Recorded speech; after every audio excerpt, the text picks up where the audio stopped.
Hello and welcome to ET Auto. In this ongoing series of conversations with industry leaders, we have with us now Jyoti Malhotra, Managing Director of Volvo Cars India.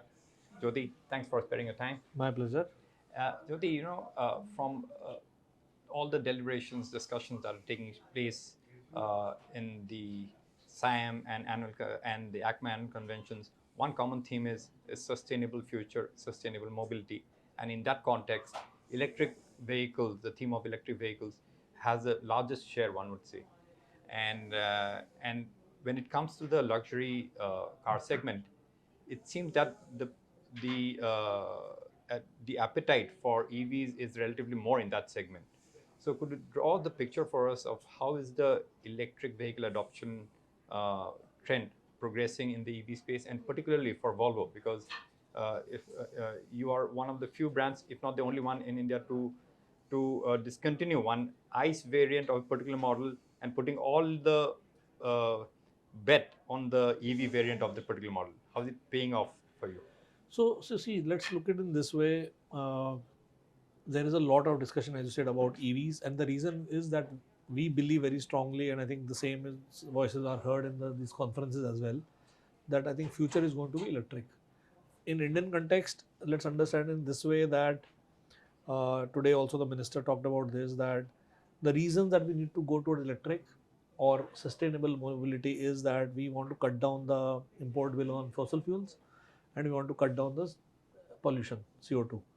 And out of all the given technologies, EVs probably are the best suited. If you really, these are the two objectives, and I think EVs can really make a big difference. Having said that, and we are seeing there is a good adoption of EV already. I think in the passenger vehicle it is 2%.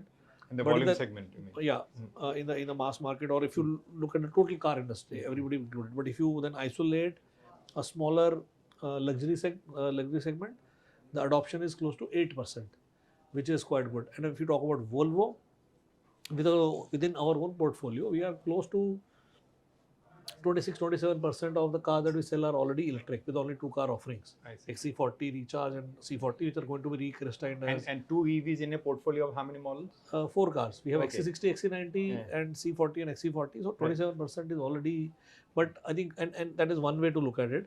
The second way to look at it is within the given luxury electric cars which are available in the market by us as well as competitors, we are again more than 25% share. Sometimes we are, in some months we get almost 30%. So I think that gives a very positive sign, because if you see, our share typically is 5-6% in the overall segment, but in the luxury EV we are doing quite well, and that is a very positive signal that our strategy of moving to electric is really good, and we are happy in the progress. Obviously, we need to also understand that electric vehicles adoption involves a lot of new things. The biggest, people talk about range anxiety and all those things, I think are in luxury segment not that much. Yes, it might be there, but the bigger challenge, if you see from a psychological perspective, is change of human habit. These anxieties are nothing to do with range or anything. It is about the change of human habit. We are used to sort of deploy our cars or use our cars in a certain way and fuel them in a certain way. This is a different ball game, right? And and it's also a zone of uncertainty, because right now, if you see, let's say we are talking about a time phase of 1 year or 1.5 years, 2 years, that 8% people have bought. But if you look at the total car park, it's nothing. Hardly any. When you look around, you see once in a while, you'll see a green plate coming. And if you remove fleet, then it's even lesser. So the change of human habit is the most important part, because as humans, we always have a fear of unknown. Lot of these things which we call as anxieties are unfounded, and just because they're uncertain or unknown, that is the fear. Let me give you an example. People think about range anxieties and all those, but that becomes like a fashionable statement to make. So you are saying as much as range anxiety or the higher acquisition cost are hurdles, they may be, but the biggest hurdle is the fear of the unknown. Fear of the unknown, because this range anxiety is coming out of that. Look at it this way. And that's what I'm trying to tell you. See, so look at it this way. let's say someone tells you that okay, the EVs are very good if you are using within the city. At the moment you step out, it's a challenge, right? As a Then perception. that's a perception, and then you ask that person, okay, or that customer, how many times in a month or in a quarter or in a year do you travel long distance? First question. Somebody will say I travel once in a month. Maybe some people do more often. Okay, where do you travel to? People say, oh, I have business. I live in Delhi, but I have business in Lucknow, or I have a business in Jammu, or I need to go to Dehradun for my business. Okay, if you go from here to Dehradun, can you get chargers? I don't know. I have heard that there are chargers, but they don't work. So those are the unnecessary, I would say, frictions which are available. And I can tell you one very interesting example, just to ensure that people understand, because we also need to have confidence within our own teams. So during last summer vacation, we offered all our employees that if you are going for vacation, take company car, company electric cars. And believe me, one of my colleagues, she went to Goa. One of the colleagues went to some places in Uttarakhand, Goa from Delhi. from Delhi, Okay. on EV and came back. Okay. Somebody went to a remote location in Uttarakhand, not Masuri or Dehradun, beyond that, in hills. Somebody went to all the way to Vaishno Devi. So people have gone. All it needs is a bit of planning.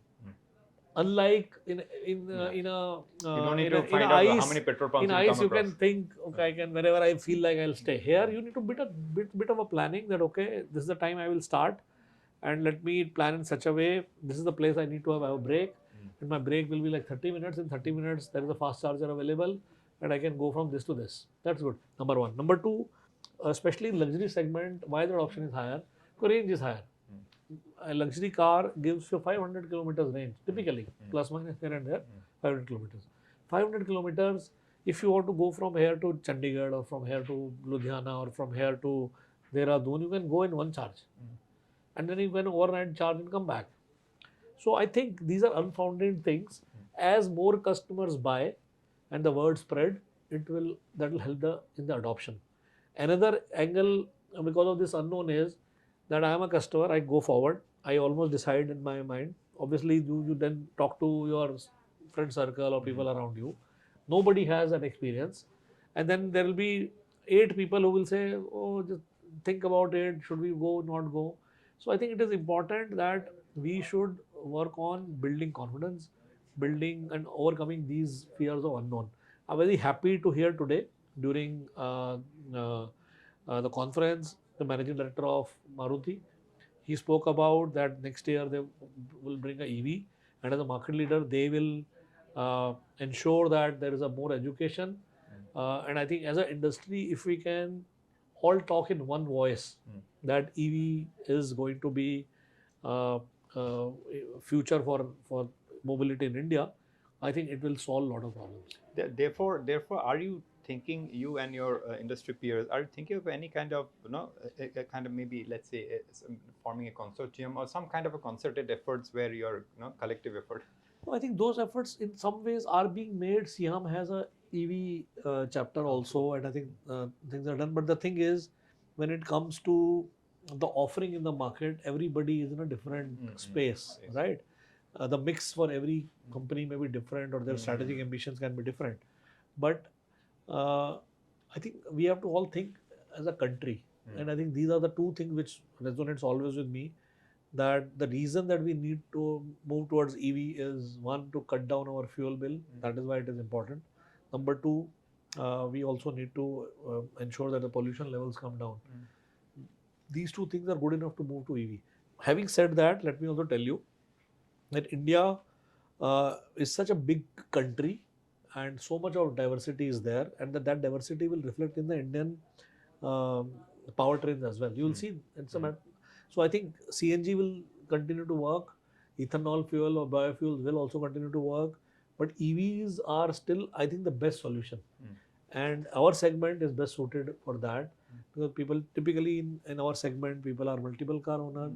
It's good to have one EV. People really want to do that, and very soon we will launch one more car, which is EX30, which Okay. is one level below. Okay. Because let me tell you one thing, I get so many emails. I'm sure you would also hear the same story. A lot of customers write to us saying that my aspiration is to buy a Volvo, but I think 50 lakh is a bit steep.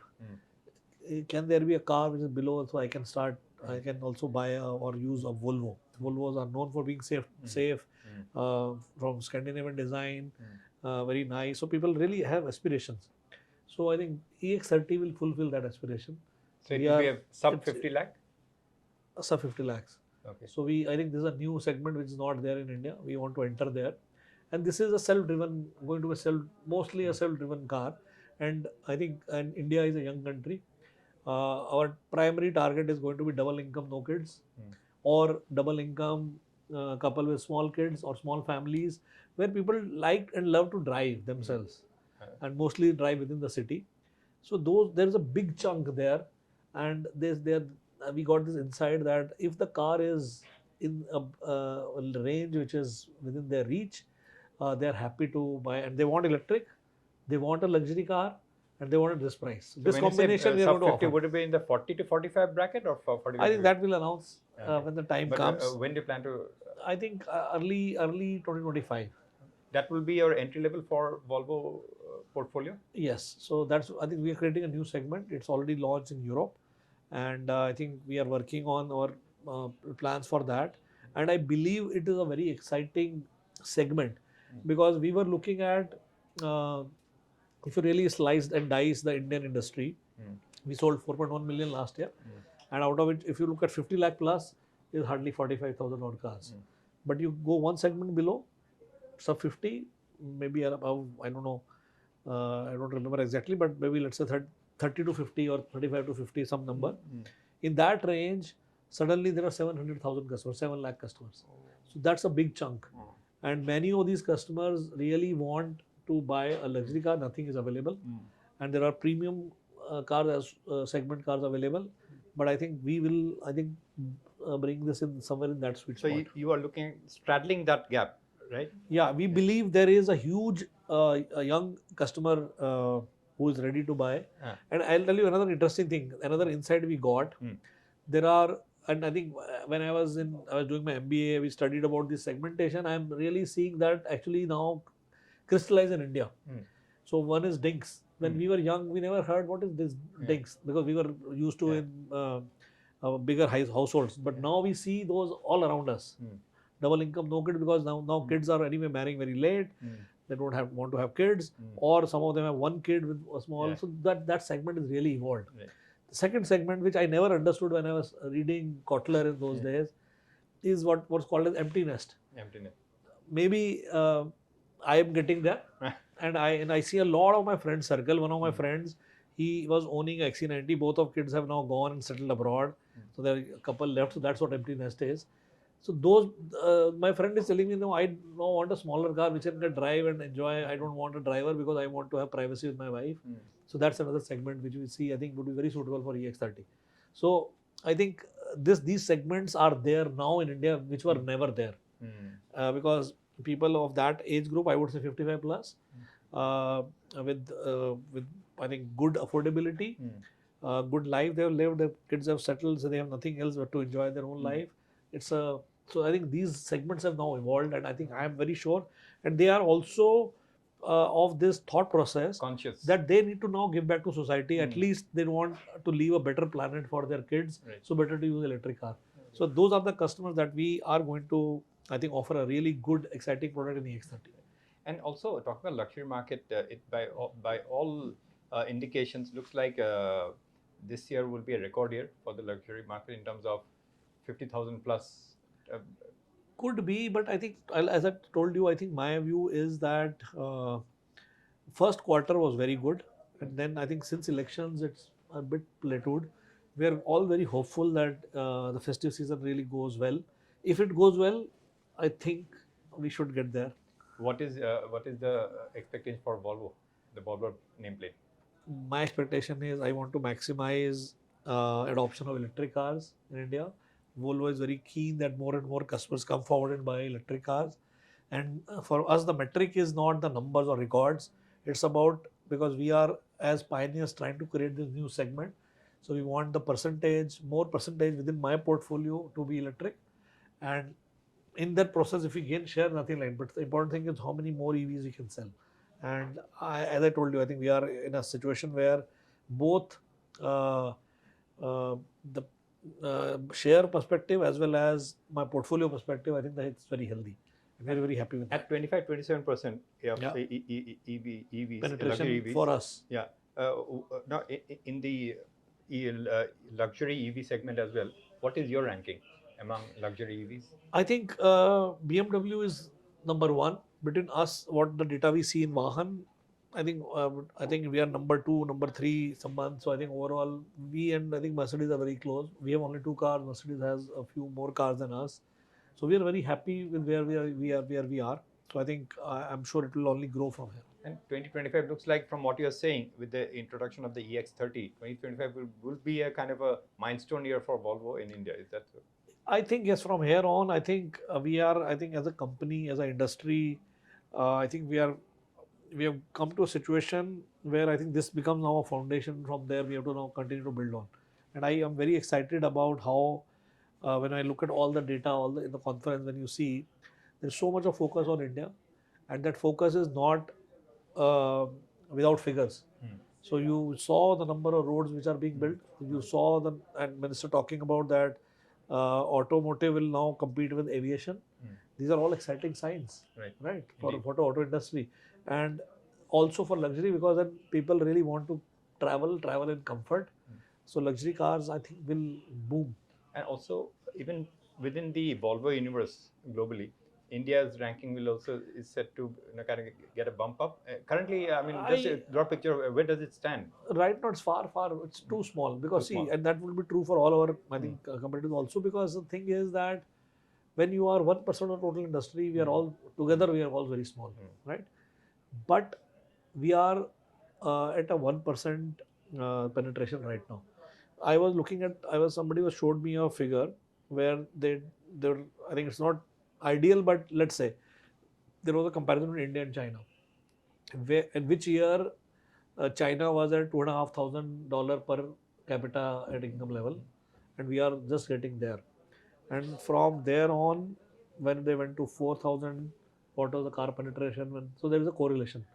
So I think we are getting there. 2,500 was a very important milestone, and from here on, you can see things will evolve. We are behind them, but in terms of the luxury segment catching on will be, I think, will make a big difference. So I think it's very exciting times ahead, and I believe, and I'm sure you see all around us, people have a aspiration to buy a luxury car, have more indulgence experiences, and I think we can offer really fantastic experiences and safety on top of it. So when you travel on these high speed roads, safety should be paramount. And the minister talked about that. I think there's growing awareness on I think safety when it comes to safety, I think Volvo, I don't have to say anything. All our cars are best in terms of safety. So safety, luxury, convenience, sustainability, package into one is what Volvo offers. On that note, Jyoti, always a pleasure talking to you. Wishing you and your team all the best. Thank you so much. Wish you all the best.